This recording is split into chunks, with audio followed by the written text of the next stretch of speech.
Dubliners is a collection of 15 stories written by James Joyce, and I reviewed A Painful Case.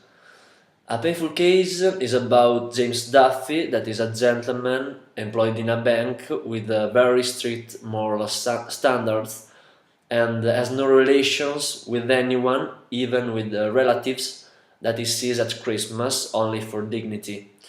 One day, however, he meets a woman, Emily Sinico, that has more or less the same age.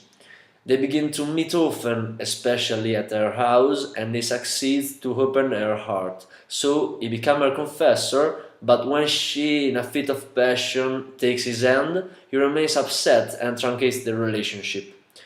He restarts his lonely life, reproaching himself for these parentheses with her, and 4 years later, newspapers report the suicide of Emily by throwing himself under a train after falling into the vice of drinking.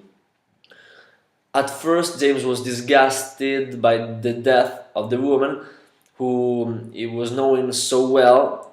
He starts to think that this death was not only killed Emily but also degraded him, and he approved his decision to leave her.